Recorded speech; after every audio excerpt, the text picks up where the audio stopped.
마태복음 18장 21절에서 35절 말씀. 그때 베드로가 나와 이르되 주여 형제가 내게 죄를 범하면 몇 번이나 용서하여 주리이까? 7번까지 하오리이까? 예수께서 이르시되 내게 이르노니 7번뿐 아니라 7번을 70번까지라도 할지니라. 그러므로 천국은 그 종들과 결산하려 하던 어떤 임금과 같으니 결산할 때 10,000달란트 빚진 자 하나를 데려오매 갚을 것이 없는지라. 주인이 명하여 그 몸과 아내와 자식들과 모든 소유를 다 팔아 갚게 하라 하니 그 종이 엎드려 절하며 이르되 내게 참으소서 다 갚으리이다 하거늘 그 종의 주인이 불쌍히 여겨 놓아 보내며 그 빚을 탕감하여 주었더니 그 종이 나가서 자기에게 100데나리온 빚진 동료 한 사람을 만나 붙들어 목을 잡고 이르되 빚을 갚으라 하매 그 동료가 엎드려 간구하여 이르되 나에게 참아 주소서 갚으리이다 하되 허락하지 아니하고 이에 가서 그가 빚을 갚도록 옥에 가두거늘 그 동료들이 그것을 보고 몹시 딱하게 여겨 주인에게 가서 그 일을 다 알리니 이에 주인이 그를 불러다가 말하되 악한 종아 내가 빌기에 내가 내 빚을 전부 탕감하여 주었거늘 내가 너를 불쌍히 여김과 같이 너도 네 동료를 불쌍히 여김이 마땅하지 아니하냐 하고 주인이 노하여 그 빚을 다 갚도록 그를 옥졸들에게 넘기니라. 너희가 각각 마음으로부터 형제를 용서하지 아니하면 나의 하늘 아버지께서도 너희에게 이와 같이 하시리라. 아멘. 오늘은 용서에 대해서 예수 그리스도께서 어떻게 얘기하시는지를 살펴보겠습니다. 최근에 가장 큰 뉴스는 일본이 핵 발전소 그걸로 인해서 폭발한 그 잔해물을 오염수 핵 폐기물에 관한 그 오염된 그 물을 지금 방류를 한다고 해가지고 전 세계가 힘들죠. 그래서 중국에서는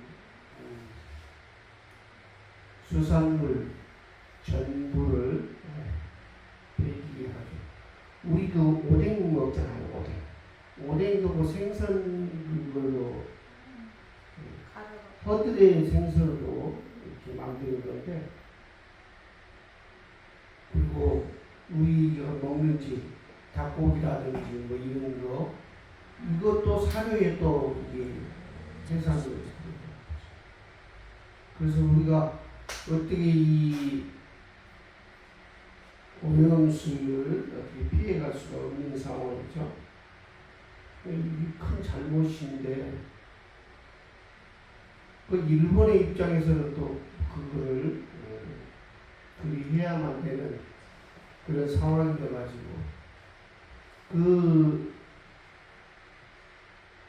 일본도 습관적으로 그랬던 것 같아요. 일본이 그 도시가 깨끗하다고 그 깨끗한 도시를 얘기하면서 자기들이 선진국이라고 얘기했는데 그 실상을 보니까 일본이 비가 많이 오고 태풍이 많이 불어서 자연스럽게 깨끗해지는 그런 경향이 있었어요. 그래서 일본 사람들이 이렇게 쓰레기 같은 거 안 버릴 것 같은데 잘 버려요, 사실. 바다가 가까우니까 막 그냥 버리는 거예요. 바다는 뭐 다 수용을 하니까. 그걸 잘 모르고 우리가 선진국이라고 깨끗한 나라라고 했는데 사실 깨끗하게 하는 것은 누가 깨끗하게 하죠? 우리나라 같은 청소부가 할 거 아니에요. 유럽이나 뭐 다. 그런데 유럽이나 이런 데는 깨끗한 것이 그렇게 깨끗하지 않아요. 도시가. 이유가 뭐냐면 그 청소부들한테도 이 인권이라든지 뭐 금융라든지 이런 것을 굉장히 보장을 해요. 그러다 보니까 뭐 돈이 많이 드는 거죠. 우리나라는 그에 비하면 그냥 그 청소하시는 분들이 아주 헌신을 하는 거예요, 사실. 헌신. 그래서 도시 곳곳이 다 깨끗한 거예요. 그분들이 그러니까 가난하고 못 배우고 힘든 사람들이 청소를 하면서 우리나라가 전체적으로 깨끗한 거죠. 그런데 그 청소부를 노후를 생각하지 않고 어떤 시의원인지 퇴직금이 많다고 그걸 갖다가 얘기를 하더라고요. 그러니까 허드렛 일을 하면은 급료가 작아야 된다. 수입이 작아야 된다. 이런 개념을 우리나라 사람들이 갖고 있어요. 그래서 어떻게 우리는 항상 글 쓰는 선비들만 무대를 하는 거죠. 뭐 상업을 하거나 그러니까 장사를 하거나 이렇게 청소를 하거나 허드렛 일을 하는 사람은 없이 여기는 그런 민족성을 가지고 있어요. 잘못된 거죠. 또 유교에서 나온 것이라고 볼 수가 없죠. 그리고 뭐 지배한다 이렇게 생각하는 거예요. 또 우리나라 큰 병폐는 뭡니까? 서울대 나와가지고 어떤 지배층이 되면은 그 사람들 다 아래로 보고 없이 여기는 거예요. 이거 하나님 굉장히 싫어하시는 거예요. 예수님이 어떠셨어요? 그 어린아이한테도 어린아이를 이 어린아이와 같지 않으면 천국에서 큰 자가 되지 않고 천국에 들어가지 못한다고 있잖아요. 그걸 알아야 돼요. 예수님의 뜻은 분명한 거예요. 그런데 우리는 잘못 살아가는 거죠. 서울대 나와서도 자기가 일을 할 때 정말 열심으로 하는 것이 중요하지. 자기는 서울대만 나왔다고 그다음부터는 엉뚱한 행동을 하고 병만에 차 있다는 거죠. 그래서 우리나라가 그 병폐에서 엄청난 피해를 보고 있죠. 그래서 우리 김누리 교수님이 얘기하는데 우리나라 교육은 이렇게 어떻게 이렇게 비누칠해서 이렇게 깨끗하게 해서 쓸 수가 없다. 그 정책을 쓸 수가 없다. 이 걸레가 너무 오염돼서 쓸 수가 다 버려야 된다. 완전히 개혁해야 된다. 혁명을 해야 된다. 이렇게 얘기를 하더라고요. 그렇지 않으면 쓸 수가 없다는 거죠. 너무 잘못됐다는 거죠. 자, 그러면 그래 우리나라의 검사들이 나라를 전체적으로 힘들게 하고 있잖아요. 그런 의미에서 그 김누리 교수님은 대학 입시를 없애야 되고 이서열 1등, 2등, 3등, 4등 학점 A학점, B학점, C학점 이거 없애야 되고 등록금 없애야 된다. 뭐 독일 같은 나라죠.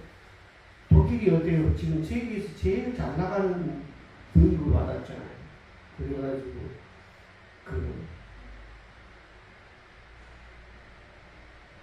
독일이 여러 가지로 모범이 되고 있죠. 이 지구에 모범이 되고 있죠. 잘못되어 있는 것은 미국이나 영국이나 이런 아주 금융 자본주의에 의해서 나라를 운영하는 자본주의 폐해를 갖고 있는 이 미국이 완전 잘못되어 가고 있죠. 그래서 미국에 가면 뭐 이렇게 마약에 취해가지고 젊은이들이 포기하는 삶을 살고 일본도 마찬가지로 많은 일본 사람들이 삶을 포기한, 지금 중국이 좀 그런 현상이 일어났대요. 그래서 젊은이들이 취직하기도 힘들고 그래가지고 그냥 인생을 자포자기 하는 거죠. 우리나라도 젊은이들이 이번 생은 틀려먹었다 이렇게 생각하고 살고 있는 거죠. 그 병폐가 뭐냐면 이 많이 배운 사람들이 교만에 의해서 그런다는 것이죠. 오늘 그래서 용서라는 이걸 할 때 이걸 예수님이 이 말씀하신 그 말을 묵상하면서 정말 어떻게 얘기를 해야 될지 정말 답이 안 나오는 거예요. 예수님이 말씀하신 대로 하면 너무 그렇게 하면 얘기가 어떻게 되죠? 바로 천국인데 예수님의 말씀을 받아들이기 너무 힘든 거예요. 이 세상에. 그 용서하라는 거죠. 21절 제가 한번 읽어보겠습니다. 그때 베드로가 나와 이르되 주여 형제가 내게 죄를 범하면 몇 번이나 용서하여 주리이까? 7번 하오이까? 7번. 베드로가 7번 하겠다는 거죠. 베드로가 엄청난 일인 거죠. 유대에서는 3번까지는 용서하라는 거죠. 그리고는 그건 용서하는 게 아니다. 징계를 해야 되죠. 근데 이 세상 살면서 정말 3번도 힘들죠, 사실. 나를 괴롭히는, 나한테 범죄하는 사람을 용서한다는 게 너무 힘들죠. 최근에 우리나라도 이렇게 길에서 백화점 앞에서 서현역에서 어떻게 묻지마 폭행을 하고 전혀 모르는 사람에게 폭행을 가하는 이런 일이 벌어지고 있죠. 이 사람들 어떻게 하겠어요? 용서할 수 있어요? 어떻게 용서하겠어요? 아무 대면도 없고 전혀 모르는 사람인데도 폭행을 가하는 거예요. 그런 사람은 어떻게 이유가 없이 행하는 그 폭력에 대해서 어떻게 용서할 수가 있겠어요? 그런데 베드로가 나에게 범죄하는 그들이 7번까지 하오리까 하고 말하는 엄청난 용서를 말하는 거죠. 근데 예수께서 22절에 예수께서 이르시되 내게 이르노니 7번뿐만 아니라 70번을 70번까지라도 할지니라. 어떤 번에게는 70번을 7번까지, 7번을 70번까지 이렇게 여러 가지로 이제 얘기한 건데 이 22절의 말씀은 무한히 용서하라. 나를 괴롭히고 나를 범죄한 그 사람을 무한히 어떻게 용서하라는 거죠.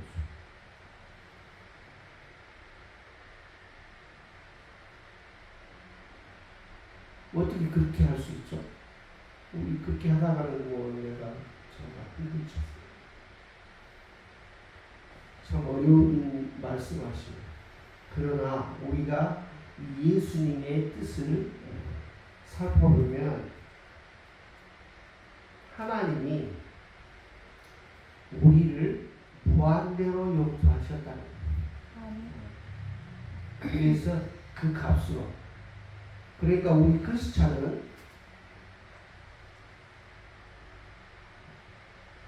이 촛불을 용서할 수가 없는 뜨거운 기운이 계속 저를 괴롭힙니다.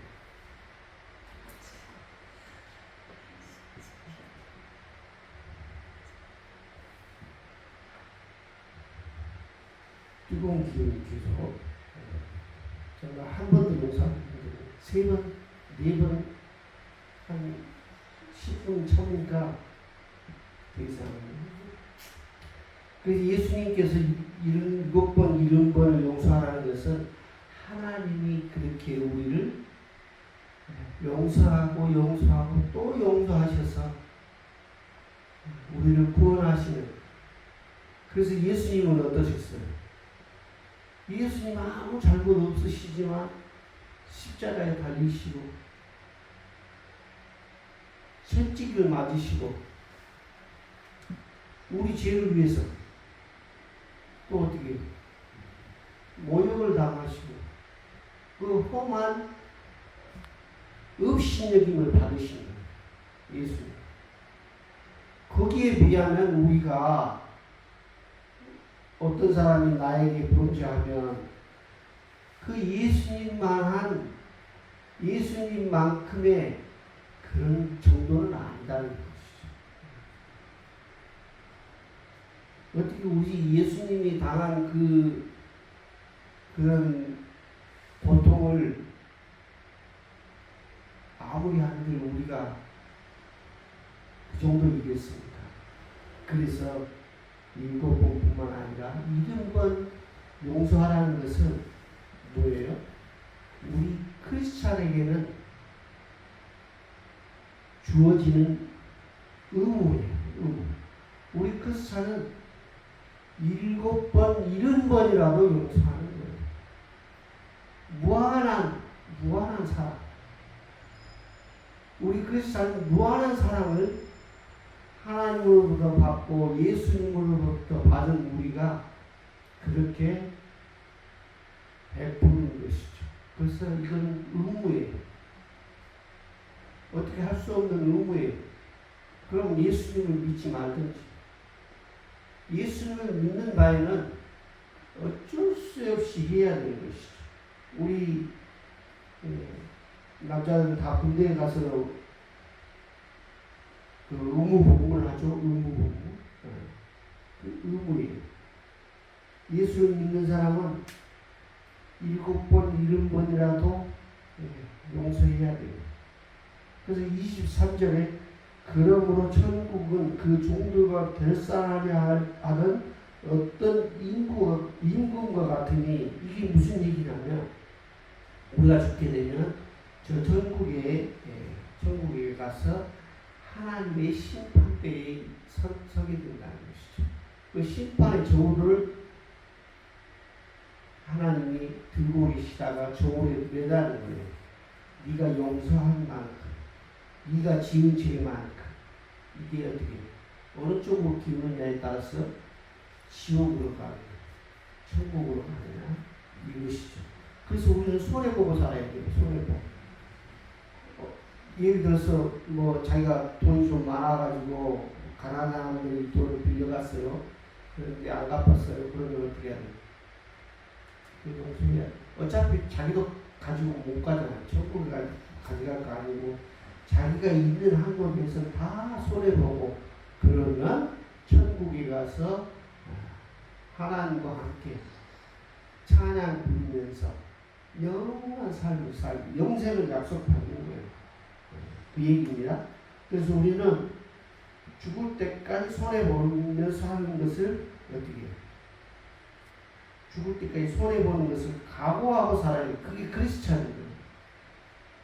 어떻게 해서든 좀 손해 안 보려고 막 빠득빠득 웃기면서 그래봤자 죽을 때 아무것도 못 가져가요.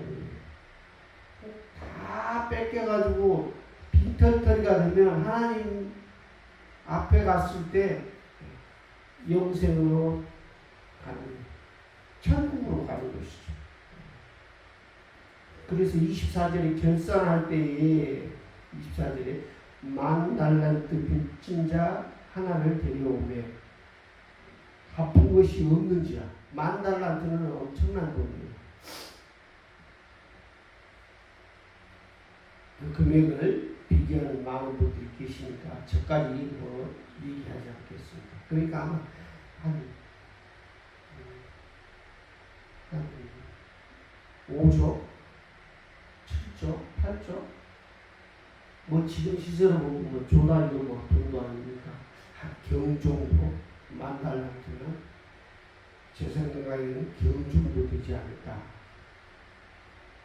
하는 것이죠. 그래서 갚을 수 없는 거, 어떻게 갚을 수 없는 거. 그래서 그 사람한테 뭐라고 해요? 그 몸과 아내와 자식들과 모든 소유를 다 팔아서 갚게 하라. 하니 어차피 못 갚은 건데 뭐 10분의 1이든 100분의 1이든 있는 대로 마누라도 돈으로 바꾸고 자식도 돈으로 바꾸고 또 뭐 가지고 있는 TV도 바꾸고 다 돈으로 바꿔서라도 갚으라 이거 하니까 그 종이 26절에 그 종이 엎드려 절하며 이르되 내게 참으소서 다 갚으리이다 한 거예요. 우리 상식적으로 다 갚을 수 없는 돈인데 어떻게 네가 갚겠느냐 이런 생각을 하겠죠. 27절에 그 종의 주인이 불쌍히 여겨서 놓아보내면 그 빛을 탕감해 줬어요. 어차피 못 갚을 거 저 사람 마누라 뭐 자식 다 팔아가지고 저 사람을 파산시키니 그냥 탕감해 준 만달러한테 탕감해 주는 것이죠. 여러분들 그러니까 살면서 이러한 일이 있으면 다 탕감해주고 이런 일을 하십시오. 그러면 천국에 가는 거예요. 그러면 지금 누가 피해자죠? 그 탕감해준 사람이 피해자예요. 탕감 받은 사람이 피해자예요. 탕감해준 사람한테 피해자죠. 왜냐면 그 돈 못 받았어요. 탕감 받은 사람도 어떻게 해요? 그 사람이 가해자 같아. 지금 보니까 그 사람 원래 용서라는 것은 피해자와 가해자가 있으면 용서는 누가 하는 거예요? 용서는 피해자가 하는 거죠. 피해자가 내가 범죄를 당했어요. 누구한테 통 맞았어요. 그럼 그 사람이 때린 사람을 용서하는 것이잖아요. 근데 뭔지 우리가 살다 보면 누가 피해자, 고발하는 사람이나 피해 당한 사람이나 가해자나 할 것 없이 다 이게 힘든 거예요. 그래서 자기가 어떤 사람을 법정으로 데려가면 그 사람은 가해자예요, 피해자예요. 우리가 얼른 보기에는 뭐 피해자여서 고발한 것 같지만 그래서 자기가 그 손해 보는 것을 이렇게 찾으려고 하겠지만 그 고발한 사람도 피해자가 되는 거예요. 왜냐하면 그것 때문에 매달리게 되고 특별히 하늘나라에 가면 그 고발한 그 친구는 어디 천국에 가기 힘들어요. 그리고 이 생에 살면서도 그 스트레스 때문에 괴로워. 남을 못 감옥에 집어넣게 만들었다. 고발해서 내가. 그럼 그 사람도 괴로워. 감옥에 간 사람도 괴롭지만 가게 한 사람도 괴로워. 그래서 병이 나. 그래서 병이 따르는 것이죠. 그 스트레스가 벗어날 수 없는 하나님의 규례, 하나님의 엄중한 법칙이 남을 힘들게 하면 자기도 힘든 거예요. 그걸 알아요. 그래서 예수님 말씀대로 어떻게 해요? 7번, 70번이라. 그게 무한대로 용서하라는 것이죠. 그 예수님의 그 뜻이죠. 그렇게 되면 어떻게 돼요? 그러면 그러려면은 약간 사람이 멍청해요. 멍청해야 막 만나면 탕감해주고 뭐하는 사람도 탕감해주고 그 이 세상을 살 때는 좀 멍청하게 살아요. 그 사람이 은혜 받아가지고 천국에 살아가는 줄 그걸 깨닫기 바랍니다. 자기 손에 안 보고 영리하게 하려고 막 열심으로 해봐야 결국 자기 지옥 가는 거예요. 자기가. 그래서 영리하게 살 필요 없어요. 약간 미련하게 살아요. 그래서 그런데 이 종이 또 어떻게 해요? 100데나리온 빚진 동료를 만나가지고 빚을 갚으라고 멱살을 잡는 거예요. 멱살. 목을 잡고 이렇게 빚을 갚으라. 멱살 잡고 자기는 $10,000 탕감 받았는데 그걸 탕감 받았는데 $100 한 5개월 정도 금리된다고 해요. 그래서 그냥 먹고 사는 거 빼고 해서 한 10개월이면 갚을 수 있는 배나리온 미친 사람을 어떻게 만나가지고 멱살 잡고 흔드니까 그가 엎드려 간구하여 이르되 내게 참소서 갚으리이다. 자기도 그랬잖아요. 만달란트 탕감받을 때.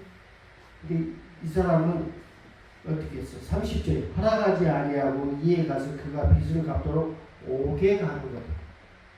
옥에 가두건을 그러니까 어떻게 해요?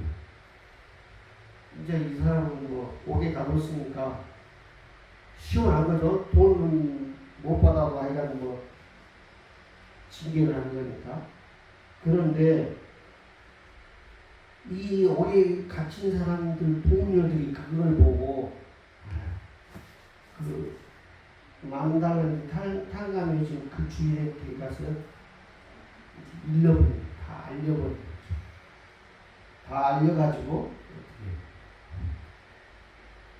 주인이 이제 화가 난 거죠. 나는 만달란트를 탕감해주는데 이놈이 100달란트를 감옥에 가두다니 하고 32절에 이에 주인이 그를 불러다가 말하되 악한 종아 내가 빌기에 내 빚을 전부 탕감하여 주었거늘 33절에 내가 너를 불쌍히 여긴 것 같이 너도 내 동료를 불쌍히 여기니 마땅하지 않아.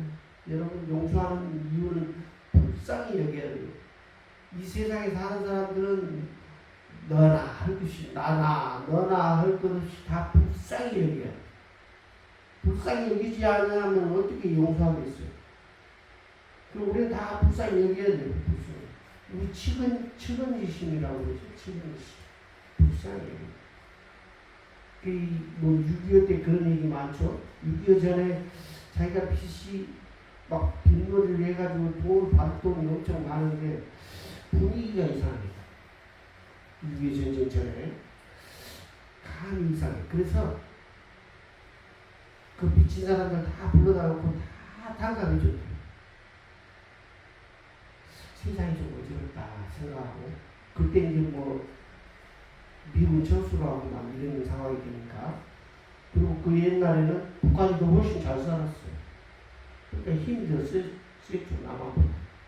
그러니까 이 사람이 참 지혜로운 게 그 사회적인 감을 느끼고는 다 탕감했어요. 그러니까 6.25 전쟁이 딱 일어나니까 어떻게 해요? 그 빚을 탕감한 사람들이 이 사람에게 기회만 있으면 그 은혜를 갚으려고 그렇게 하는 거죠. 그래서 살아나는 거예요. 근데 빡빡우에 빚 다 갚겠다고 다 받아내겠다고 한 사람들은 어떻게 해요? 그 전쟁터 난리통에 어떻게 저 사람 나쁜 사람이라고 바로 죽는 거예요. 세상에서 도태되는 거죠. 그것처럼 그 주인이 노하여 그 빚을 다 갚도록 그를 옥졸에 넘긴다. 자기가 자기든지 옥졸에 넘기게 되는 거죠. 그래서 35절에 너희가 각각 믿음으로부터 형제를 용서하지 아니하면 나의 하늘 아버지께서도 너희에게 이와 같이 하시리라. 이 얘기입니다. 그러니까 하나님이 쭉 보고 계셔요. 천국을 영생하는 삶을 살 수 있게 된 거죠. 그런데 빡빡 우기고 어차피 죽으면 어디 주머니 같은 데다가 담아가지고 재산 땅 문서 이런 거 다 가지고 갈 수 없어요. 죽으면 그냥 홀라당 죽는 거예요. 아무것도. 그런데 그걸 살면서 그걸 더 챙기려고 남들을 괴롭히고 감옥에 다 집어넣고 막 이런 사람들은 결국은 지옥에 가는 것이죠. 그 부자와 나사로가 그렇죠. 나사로 그 나무 집 앞에서 앉아가지고 동양지간 그 나사로는 천국에 가고 그 부자는 지옥에 가고 지옥에 그 뜨거운 맛을 보는 거죠. 그래서 오늘 하여간 70번, 7번이든 7번, 70번이든 무한대로 용서해야 돼. 근데 사실 그러기 힘들죠. 힘들어요. 이걸 꼭 내가 얘기하고 싶은 게 있는데 얘기가 저희 아버지하고 밖에 있어서 그래서 그거는 어쨌든 이 크리스찬의 의무는 용서하는 것이죠. 무한대로 용서하는 것이죠. 그리고 이 용서는 뭐예요? 용서는 화해의 조건이 되는 거죠. 그래서 화해가. 그래서 우리 이번 후쿠시마 그들이 회개하고 정말 용서를 받을 수 있도록 이 세계가 이 바다가 다 우리 공통으로 쓰는 거잖아요. 그래서 그 용서받는 서로 우리가 윈윈하는 좋은 일이 있었으면 좋겠습니다. 예수님은 어떻게 하셨어요? 십자가에 달려 죽으심으로 인해서 지성소와 성전 회막이 가운데로 찢어지면서 우리가 제사장의 그 제사장도 아닌데 하나님을 만날 수 있는 그 회복을 찢음으로써 이렇게 하나님과 우리가 화해하게 된 거죠. 예수님의 그 용서가 그 고통으로 용서하심으로 인해서 우리가 하나님을 만나는 화해하는 우리 이비의 역사가 된 것이죠. 그 기쁨으로 우리는 구원받은 것입니다. 크리스찬의 의무는 용서라는 말씀을 여러분들에게 적절한 답이 기도하겠습니다. 사랑이 많으신 하나님 아버지 감사합니다. 우리에게 우리 예수님께서 무한대로 용서하라 하셨습니다. 우리는 모든 것을 용서하고 화해하고 천국으로 갈 수 있도록 사랑 많으신 예수 그리스도의 은혜로 용서의 달인이 되는 저와 여러분들 다 되시기를 예수 그리스도 이름으로 감사기도 드립니다. 아멘.